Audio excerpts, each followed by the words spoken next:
Vous écoutez la leçon biblique de l'Église de la Science chrétienne indépendante de Plainfield, située à Plainfield, New Jersey, États-Unis d'Amérique. Leçon du dimanche 3 décembre 2023. Sujet: Dieu, la seule cause et le seul créateur. Texte d'or, Amos. Car voici celui qui a formé les montagnes et créé le vent, et qui fait connaître à l'homme ses pensées. Celui qui change l'aurore en ténèbres, et qui marche sur les hauteurs de la terre. Son nom est l'Éternel, le Dieu des armées. Lecture alternée, Psaume. Les cieux célèbrent tes merveilles, ô Éternel, et ta fidélité dans l'assemblée des saints. Car qui dans le ciel peut se comparer à l'Éternel? Éternel, Dieu des armées, qui est comme toi, puissant, ô Éternel? Ta fidélité t'environne. Tu domptes l'orgueil de la mer. Quand ses flots se soulèvent, tu les apaises. C'est à toi qu'appartiennent les cieux et la terre. C'est toi qui as fondé le monde et ce qu'il renferme.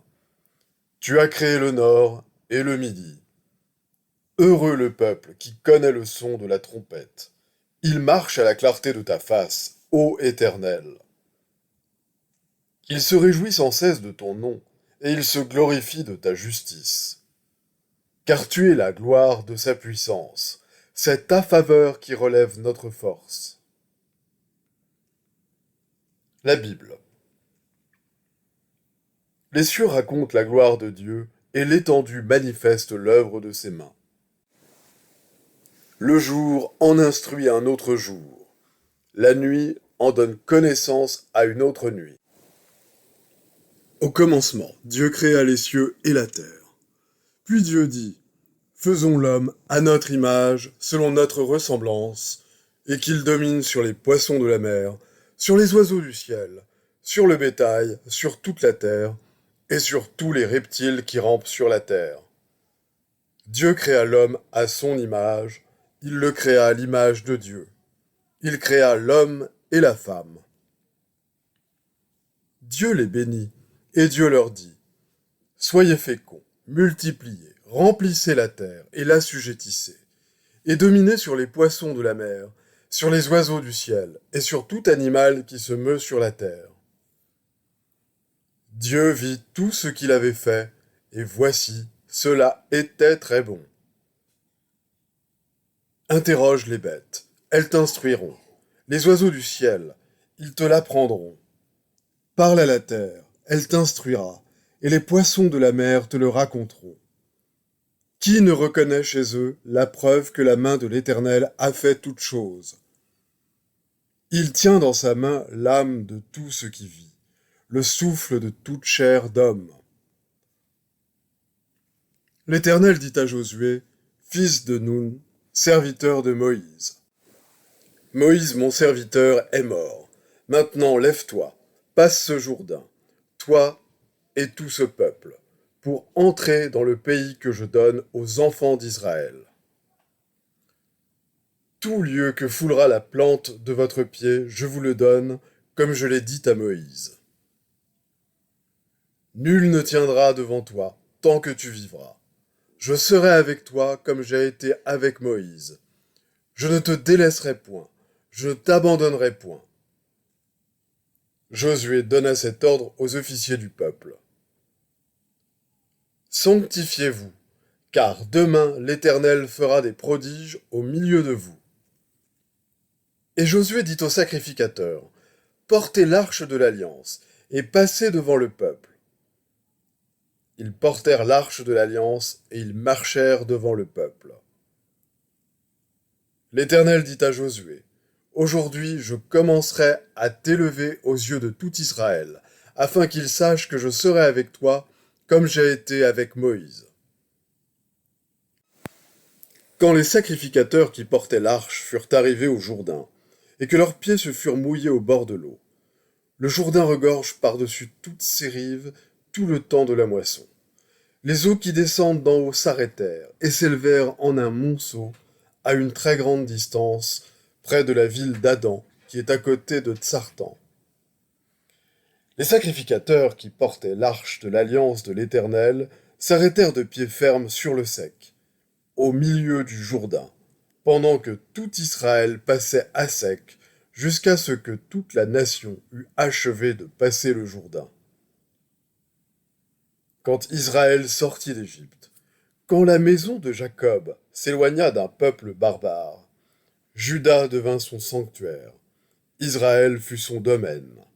La mer le vit et s'enfuit. Le Jourdain retourna en arrière. Les montagnes sautèrent comme des béliers, les collines comme des agneaux.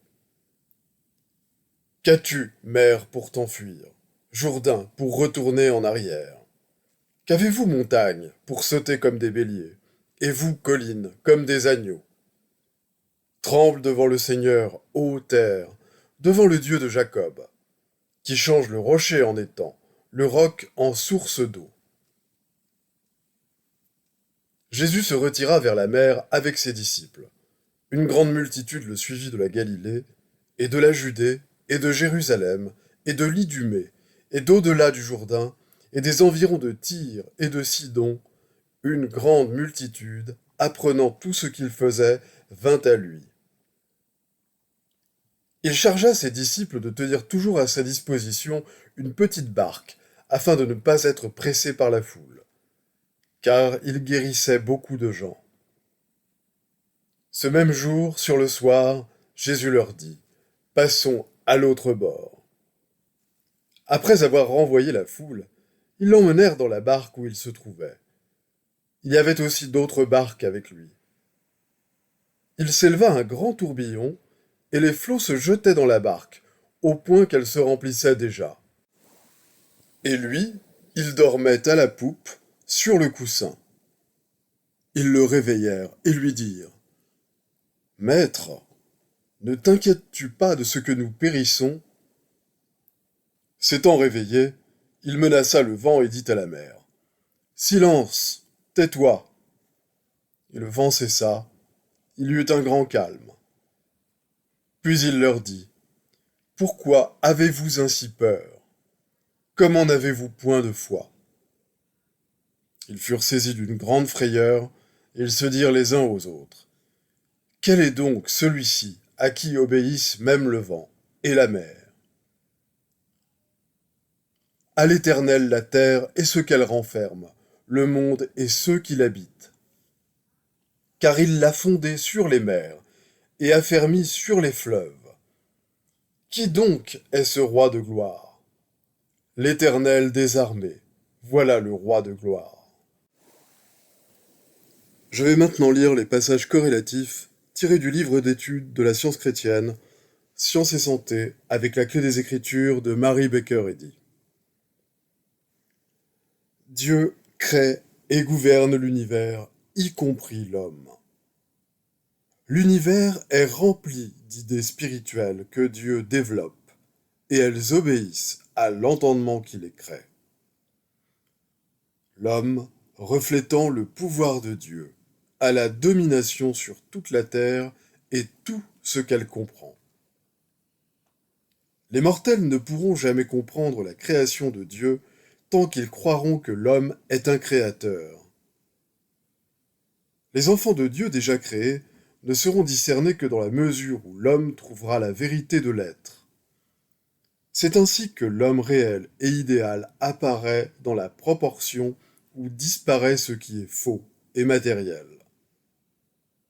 Comprendre spirituellement qu'il y a un seul créateur, Dieu, cela explique toute la création, confirme les Écritures, apporte la douce assurance qu'il n'y a ni séparation ni douleur, et que l'homme est impérissable, parfait et éternel.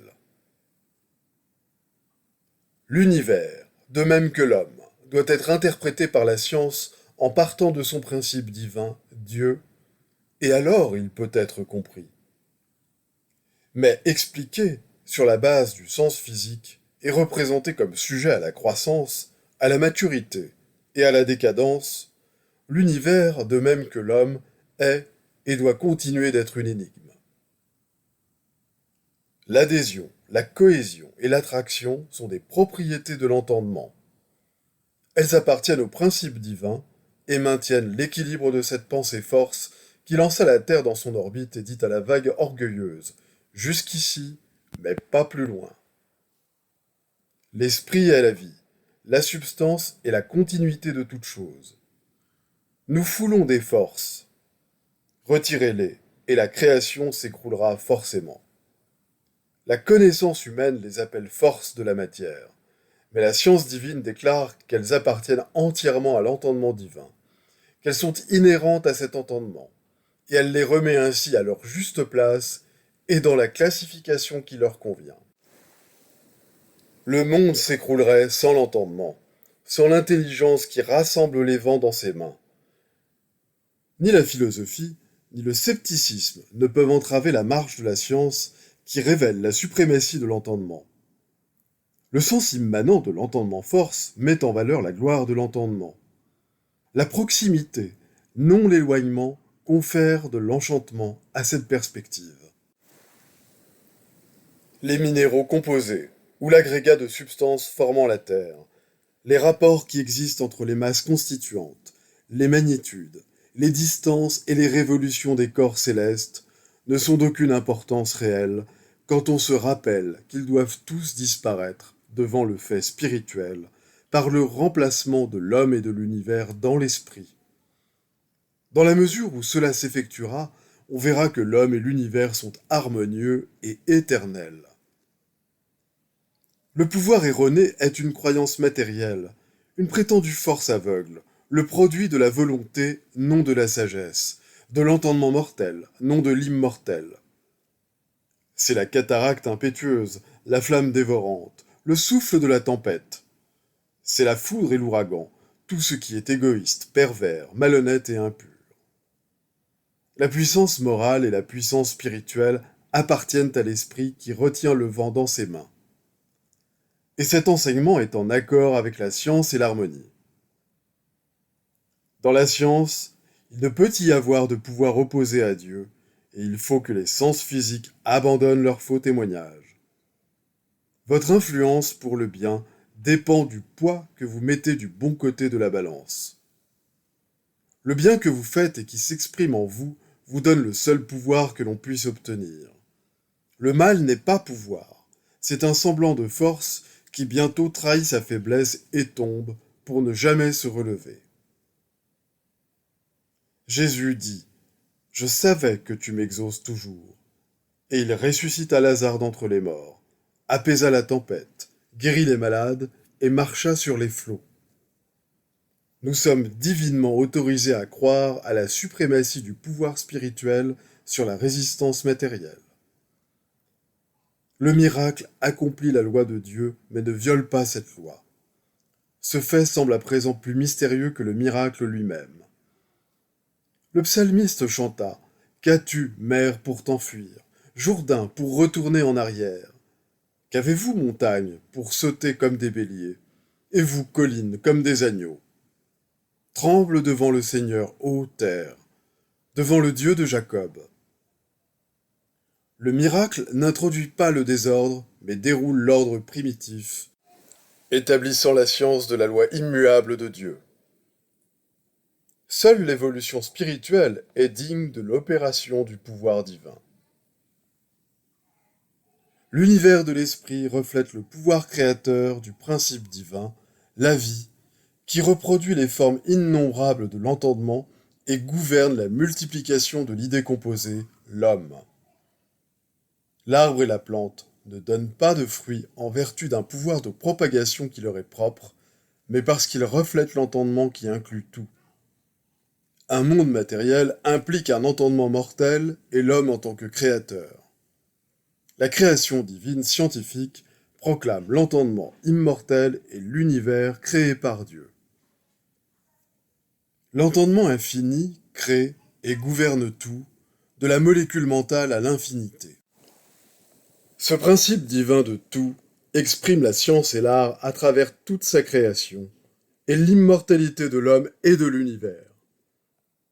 La création se manifeste perpétuellement et doit toujours continuer à se manifester en raison de sa source inépuisable. Le sens mortel invertit ce qui apparaît et qualifie les idées de matériel. Ainsi mal interprétée, l'idée divine semble tomber au niveau d'une croyance humaine ou matérielle appelée homme mortel.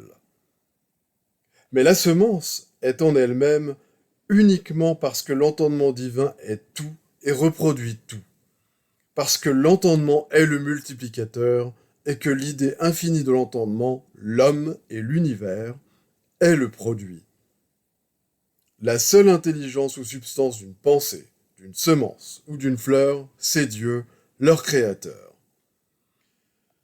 L'entendement est l'âme de tout.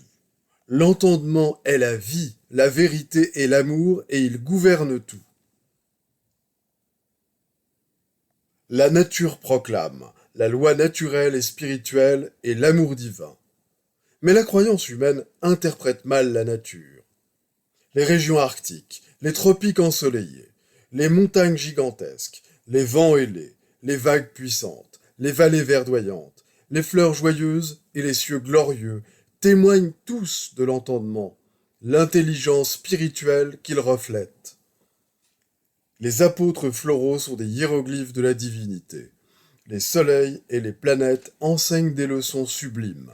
Les étoiles embellissent la nuit et la feuille qui s'entr'ouvre se tourne naturellement vers la lumière. Dieu est infini, par conséquent toujours présent, et il n'y a pas d'autre pouvoir ni d'autre présence. Donc, la spiritualité de l'univers est le seul fait de la création. Les devoirs quotidiens de Mary Baker Eddy. Prière quotidienne. Il sera du devoir de tout membre de cette Église de prier chaque jour. Que ton règne vienne, que le règne de la vérité, de la vie et de l'amour divin soit établi en moi et élimine de moi tout péché, et puisse ta parole enrichir les affections de toute l'humanité et la gouverner. Règles pour les mobiles et les actes. Ni l'animosité, ni un attachement purement personnel ne doivent déterminer les mobiles ou les actes des membres de l'Église mère. Dans la science, l'amour divin seul gouverne l'homme, et un scientiste chrétien reflète les douces aménités de l'amour en réprouvant le péché et en manifestant un véritable esprit de fraternité, de charité et de pardon. Les membres de cette Église doivent journellement veiller et prier pour être délivrés de tout mal, pour ne pas prophétiser, juger, condamner, conseiller, influencer ou être influencés d'une manière erronée. Vigilance face au devoir. Il sera du devoir de chaque membre de cette Église de se défendre journellement contre la suggestion mentale agressive et de ne pas se laisser entraîner à oublier ou à négliger son devoir envers Dieu, envers son leader et envers l'humanité. Par ses œuvres, il sera jugé et justifié ou condamné.